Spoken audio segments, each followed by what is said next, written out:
આપણે જાદુ બાબા હતા ને એનો કવો જોવા એક ભાઈને લઈ આવ્યા. એના કુટુંબના કોઈ ભાઈ જાદુ બાપાના કૂવો ગાળાવો હશે ખેતરમાં, તો એવડે અહીંયા લઈ આવ્યા કૂવો જોવા વાળાને. આપણે કૂવો જોવે ને એમ કે અહીંયા એટલા ફૂટે પાણી થાય, અહીંયા એટલા ફૂટે પાણી થાય. તે જાદુ બાપાને કીધું કે આપણે વાડીએ કૂવો જોવા વાળા લાવ્યા હતા કે સારું સારું બપોરે જમાડીને મોકલજો. અને ઘરે કીધું કે લાપસી કરો. લાપસી થઈ ગઈ. ઓલા લોકો વાડીએથી કૂવો જોઈને વહી આવ્યા અને કીધું કે ઓલા ખૂણા પાસે એટલા ફૂટે પાણી થાય, ઓલા ખૂણા એટલા ફૂટે પાણી થાય. જાદુ બાપા કે કાંઈ વાંધો. દાદા બાપુ 5 મિનિટ છે, આગળ પૂરું જ કરું બાપુ.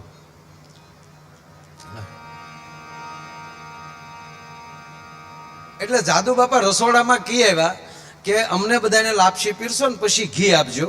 આ કૂવો જોવા વાળા આવ્યા ને એની તાહળી ન્યાલી જ ઘી નાખીને માથે કોરી લાપસી નાખી દેજો.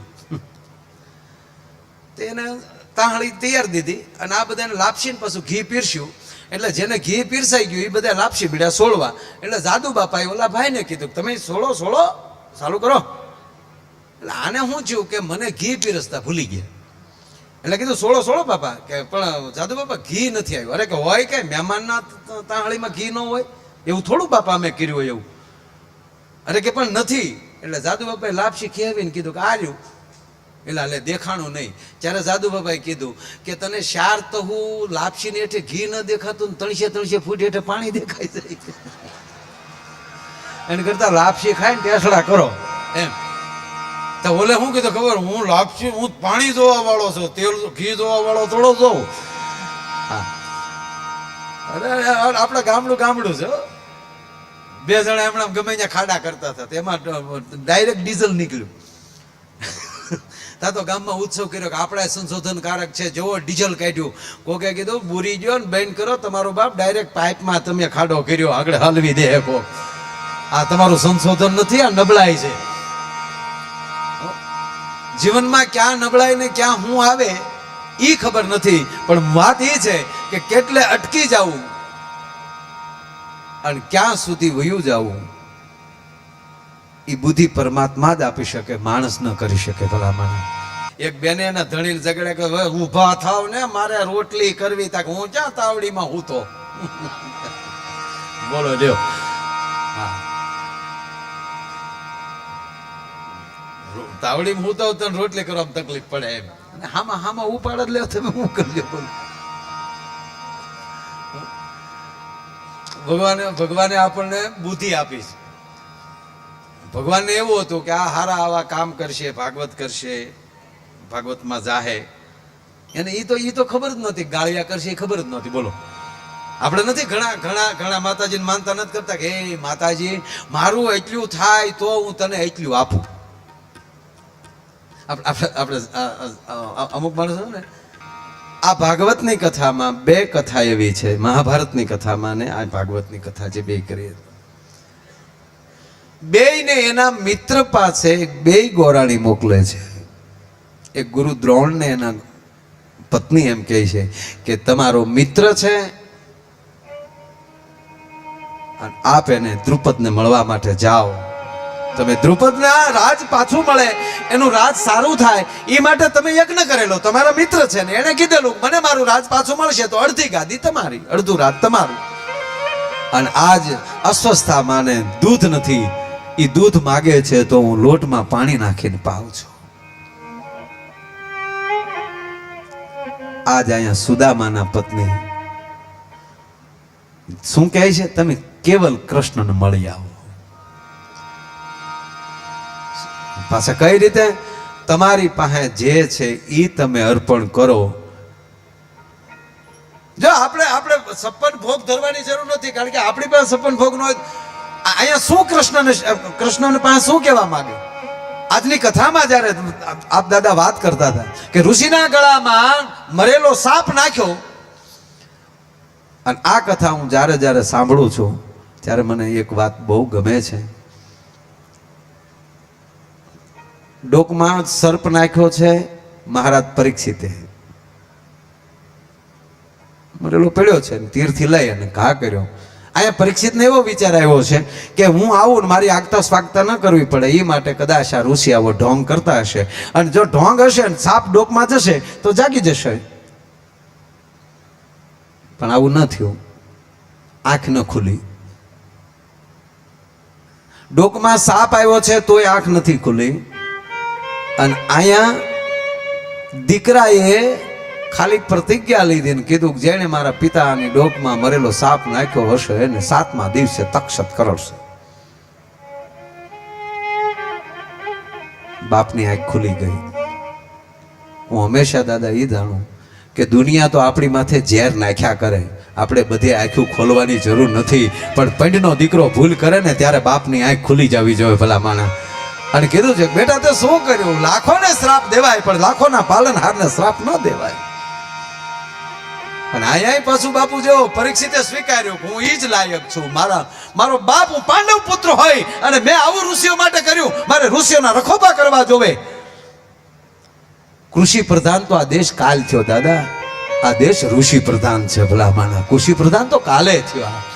જય જવાન જય કિસાન આપણે કાલે થયા, પણ આ દરેકના પાયામાં ઋષિ બેઠો છે. કૃષિ શીખવાડી તો ઋષિએ ને.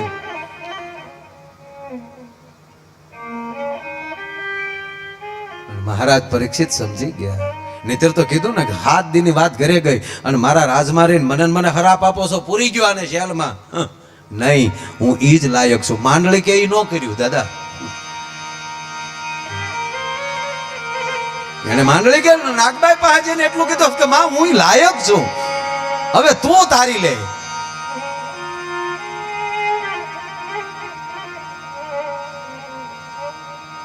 આજ કૃષ્ણ પાસે અનેક રાજાઓ આવતા હશે, પણ જયંતિભાઈ કોઈ દિવસ ભગવાન કૃષ્ણે દોટ દીધી હોય ને, કારણ કે દ્વારકાની નગરીનો રાજા, એમાંય કૃષ્ણ, એમાંય સુદર્શન ચક્ર વાળો, અને હારા રાજાઓ સાહેબ જો એને મળવા આવતા હોય. અત્યાર સુધીની કોઈ એવી ઘટના નથી કે ભગવાન કૃષ્ણએ દોટ દીધી હોય અને ભગવાન કૃષ્ણ હિમાળા સુધી વળાવા ગયા હોય.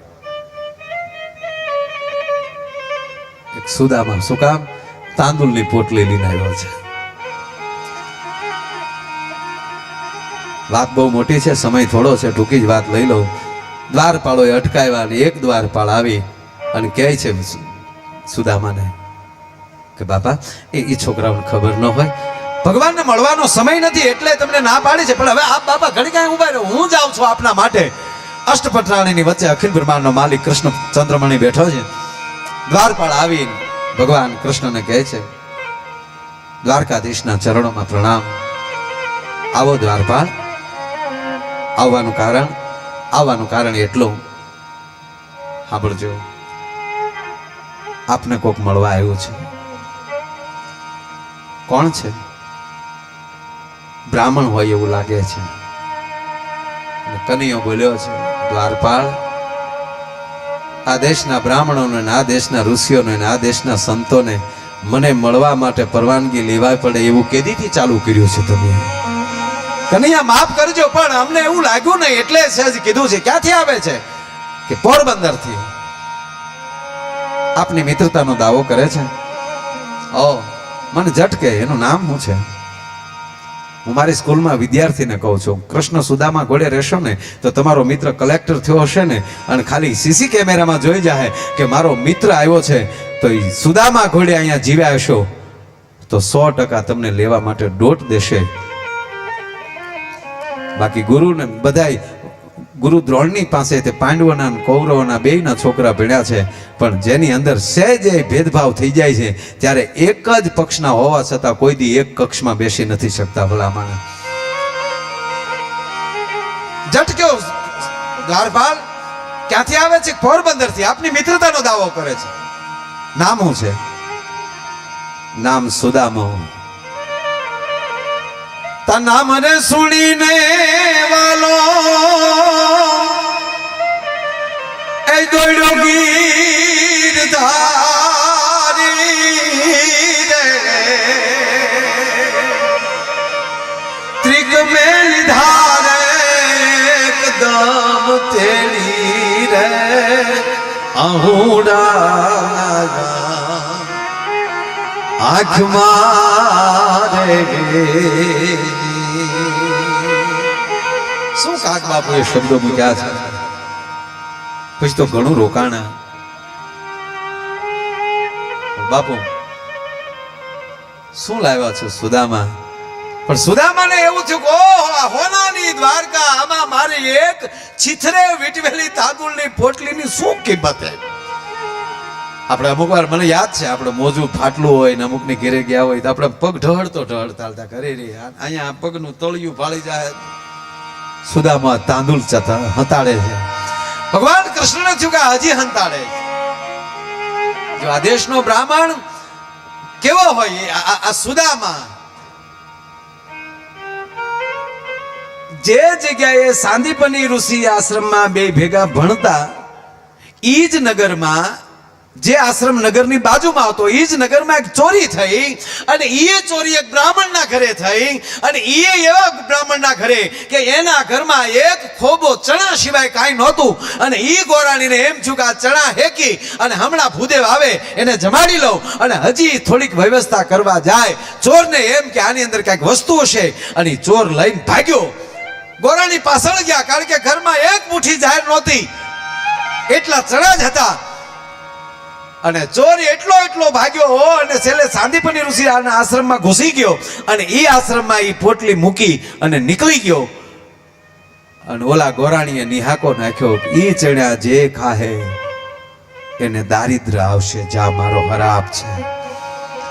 હવે ઈ પોટલી અહીંયા પડેલી, અને ઈ ઋષિ પત્નીએ આપ્યા અને કીધું તમે બે લાકડા કાપવા જાઓ છો, આલ્યો આ ચણા ખાજો. પણ આયે વેદનો ભણેલો ને જોયું તો ઓહો, દારિદ્રનું પોટલું, અને ગુરુના પત્નીએ કીધું નાખી દઈને ખાઈ નહીં તો અનાર્દન કર્યો કહેવાય, પણ આ તો રાજા થવાનો છે, અને મારા દેશનો રાજા દારિદ્રવાન બને એની કેટલા દારિદ્ર મારે સ્વીકાર હારું, એટલે એકલો કકડાવી ગયો છો ભલા માણા કે મારે કૃષ્ણના ભાગમાં ન રહેવા દેવાય. અને ઈ જ દોહરાવવા માટે ભગવાન કૃષ્ણએ કીધું કે હે સુદામા, આપણે સાંદીપની ઋષિના આશ્રમમાં ભેગા ભણતા યાદ છે ને? કે હા. અને ઓલો એકલો મારા ભાગમાં નહોતું વધવા દીધું, હવે તો બારું કાઢ, એમ કરીને તાંદુળની પોટલી લીધી ભલા માણે. તેથી મારા ભાગમાં તે નહોતું, હવે તો બારું કાઢ બહુ થઈ. બાકી કે વૃદ્ધ સુદામા હતા ને એવું બધું નથી. જેના બાળકો નાના હોય વૃદ્ધ હોય. એક બાજુ આપણે એમ કહે છે કે જેના નાના બાળકો છે, બાળકોને દૂધ નથી, અને સુદામાને ગઢો કરી નાખો ના. પીઠતા હંમેશા વૃદ્ધ જ હોય. પીઠ હોય ને એ ભલે 22 વર્ષનો હોય, પણ એમાં પીઠતા દેખાતી હોય, વૃદ્ધાપણું પણ દેખાતું હોય. એટલે ભગવાન કૃષ્ણએ કીધું કે ઈ જે એકલો જો ટગલી ડાળે તું કકડાવી ગયો ને, ઈ બારું કાઢ કરી અને પોતળી લીધી. ઈ જે ગામજા હાથમાં પોટલી આવી, અને અખિલ બ્રહ્માંડનો માલિક કૃષ્ણ દેદી ગાંડો બન્યો. સત્યભામા, રૂક્ષ્મણી, હોનાનો થાળ લાવો. અને હોનાના થાળમાં એ તાંદુળની પોટલી મૂકી. પણ જેમ પોટલીની ગાંઠું છોડતા જાય એમ સુદામાના દારિદ્રના ભૂકા નીકળતા જાય ભલા માણા. અને આજ કૃષ્ણ એટલા બધા મોજમાં છે, એક બુકડો બીજે બુકડે તો પોરબંદરમાં રીધી સીધી ખડી કરી નાખી. અને અમારા સાહિત્યકાર તો એવું કહે છે કે ભગવાન એટલો મોજમાં હતો, જો ત્રીજો બુકડો ભરી જાય ને તો રાણીઓ હોટી દ્વારકા દઈ દેવાનો હતો એ ભગવાન કૃષ્ણ, એમ કહેવાય. રૂક્ષ્મણીએ બાવડું પકડી લીધું, હવે બસ હોય એટલે અમારે હાટું રહેવાઈ ગયું, કારણ કે બાયું સમજી ગયું કાગડે હાવ કોરિયો ધાકોર થઈ જાવ, બસ મારા નાચ એટલું, બસ એટલે અમને ખાવા ગયો. સમય જાતા સુદામાને વળાવવા માટે નીકળે છે કૃષ્ણ. બે વાતો કરતા બરોબર પોરબંદરનો હિમાડો આવ્યો. દાદા, વાત હું એ માટે કરું છું, એટલી બધી અંદરો અંદરના રક્ત વહેઈને ધરતી એટલી ખરડાઈ ગઈ હતી, અને નારાયણને ઈ જ કેડે હાલવું હતું. કેદુનો વાટે બેઠો છો કે એવો કોણ પવિત્ર માણા નીકળે જેથી કરીને મારો કેળોય પવિત્ર કરતો જાય, ના ધરતી પવિત્ર કરતો જાય. ભલા માણા હકમે છે આ સુદામાને. હાલતા બરોબર પોરબંદરનો હિમાડો દેખાડો. કૃષ્ણની સામે સુદામા ગોવિંદ, હવે એક ડગલું આગળ વધતો તને સુદામાના સોગંદ. મારા બાપ તું કેટલું હાલ્યો આજ. વાતમાં ખબર નહીં, મારે તમને અટકાવી દેવા જોવે, પણ આ મારું પોરબંદર દેખાય. હવે એક ડગલું આગળ વધો તો તમને સુદામાના સોગંદ છે. હા સુદામા,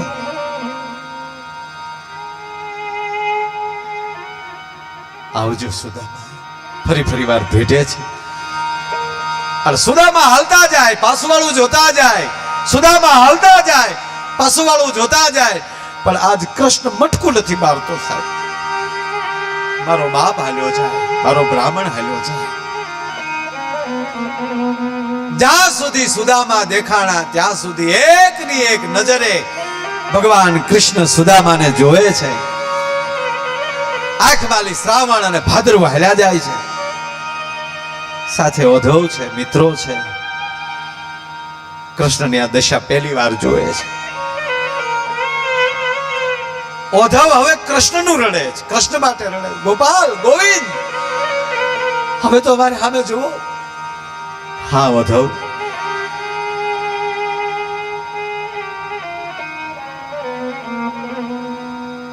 હે મધુસૂદન, કાંઈ પૂછું તો તમને દુઃખ નહીં લાગે ને? ના ઓધવ, દુઃખ શાનું લાગે? કયો બને? અમે દ્વારકામાં સારી સારી હસ્તીને આવતી જોઈ છે. કોઈને ભગવાન કૃષ્ણ લેવા ગયા હોય એવો દાખલો નથી. અને હે ગોપાલ, કોઈને આવી રીતે વળાવા ગયો હોય એવો દાખલો નથી.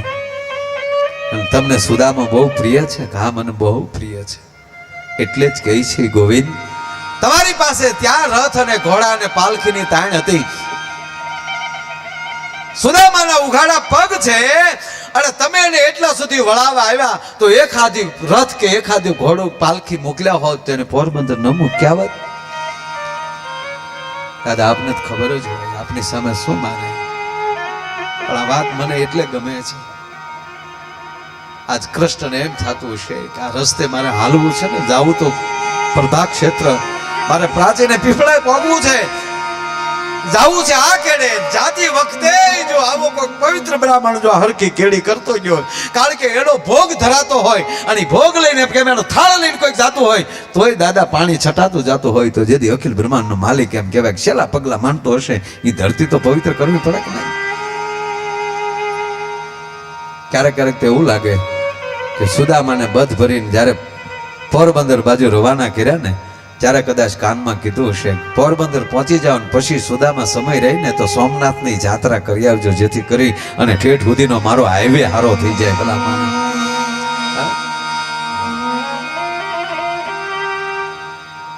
ઓધવ, હું કૃષ્ણ ધારત ને તો એને પાલખીમાં બેહાડીને ઠેઠ પોરબંદર મૂક્યા હોત, પણ એને નથી પાલખીમાં બેહાડતો, નથી રથમાં બેહાડતો. અને હકવું છું એનું કારણ એ કે મારો બાપ એટલો બધો પવિત્ર છે ને, એ મારી જે જે ધરતીમાં પગ મૂકે ને મારી ધરતી પવિત્ર થતી જાય એટલે એને હકાવું છું. છેલ્લો પ્રશ્ન ઓધવનો, હા નારાયણ, એ તો બરાબર, પણ અમને ખબર છે કે ત્યાં તમે બધું પોગાડી દીધું છે, તો ભલા માણા એને એટલું તો કહી દીધું તમારે સુદામા રોકાવ હોય તો રોકાવ, ત્યાં મેં બધું મોકલી દીધું છે, તો એને માનસિક શાંતિ તો થઈ જાય. અને ત્યારે ભગવાન કૃષ્ણ એટલું બોલ્યા કે ઓધવ, માગનાર માણા જો મારી પાસે માગી ન શકતો હોય તો હું દાતાર કેમ કહી શકું કે મેં તને એટલું દીધું? ભલા માણા, હું દાતાર કેમ કહી શકું? એમ હવે આપણે મનમાં છેલ્લી વાત એટલી જ આપણે વિચારવાનું એટલું છે કે ભગવાને મને આપ્યું એમાંથી મેં કેટલું આપ્યું? એ દેવાવાળો મોટો છે કે હું દેવાવાળો મોટો છું? મને આપ્યું છે એ બધું ભગવાને આપ્યું છે, તેમાં હું કેટલું આપી શક્યો? બસ દેવાની ભાવના હશે તો એ કોઈ દિવસ એમ કહેવાય કે મને તમને કોઈ દી દુબળા નહીં રહેવા દે. અને આજ હરિદ્વારને આંગણે યજ્ઞેશ દાદા ઓઝાના વ્યાસાચને આવી સરસ મજાની ભાગવતનું આયોજન ભરતભાઈ બોરીચાથી લઈ અને અમારા જયંતિભાઈ નારોલાન આ બધાય અહીંયા ભાવથી જ્યારે સુરતથી રાજુલાથી આજુબાજુથી પૂજ્ય બાપુ પણ અહીંયા બિરાજમાન આ બધાની જ્યારે હાજરી છે અને એ જ જગ્યાએથી મને બોલવાનો અવસર મળ્યો. હું જ મારી જાતને હું ધન્ય અનુભવું છું. ફરી વાર આપ બધાના ચરણોમાં કોટી કોટી વંદન કરું છું. 10 મિનિટ તમારી વધારે લીધી છે એની ક્ષમા માગું છું. હસ્તો જય શ્રી કૃષ્ણ. નો ભેરવી ભેરવી પછી ક્યારેક કરશું, પણ ફરી વાર આપના ચરણોમાં